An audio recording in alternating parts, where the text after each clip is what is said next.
The mushroom speaks, and our opinions rest upon what it tells eloquently of itself in the cool night of the mind. I am old, older than thought in your species, which is itself 50 times older than your history. Though I have been on earth for ages, I am from the stars. My home is no one planet, for many worlds scattered through the shining disk of the galaxy have conditions which allow my spores an opportunity for life. The mushroom which you see is the part of my body given to sex thrills and sunbathing. My true body is a fine network of fibers growing through the soil. These networks may cover acres and may have far more connections than the number in a human brain. My mycelial network is nearly immortal. Only the sudden toxification of a planet or the explosion of its parent star can wipe me out.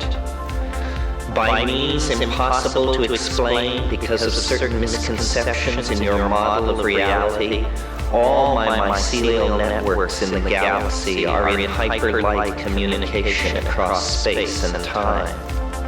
The mycelial body is as fragile as a spider's web, but the collective hypermind and memory is a vast historical archive of the career of evolving intelligence on many worlds in our spiral star swarm.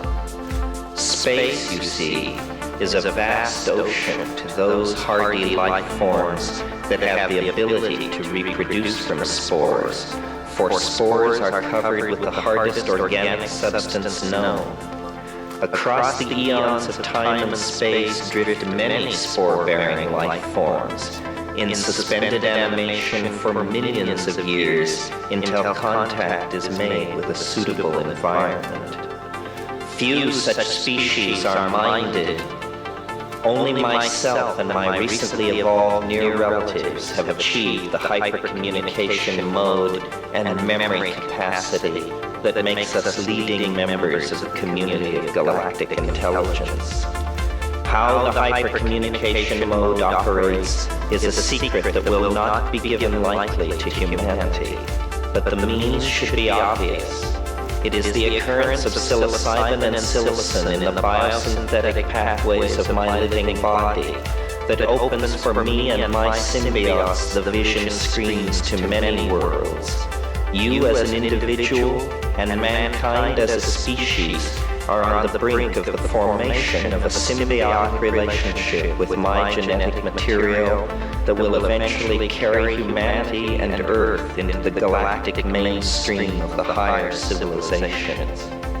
Since it is not easy for you to recognize other varieties of intelligence around you, your most advanced theories of politics and society have advanced only as far as the notion of collectivism.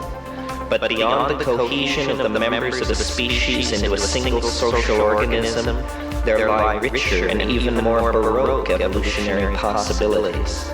Symbiosis is one of these. Symbiosis is a relation of mutual dependence and positive benefits for both of the species involved. Symbiotic relationships between myself and civilized forms of higher animals have been established many times and in many places throughout the long ages of my development.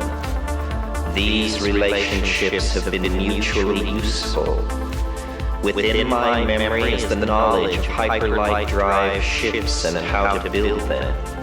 I will trade this knowledge for a free ticket to new worlds around suns less forsaken and nearer galaxy center.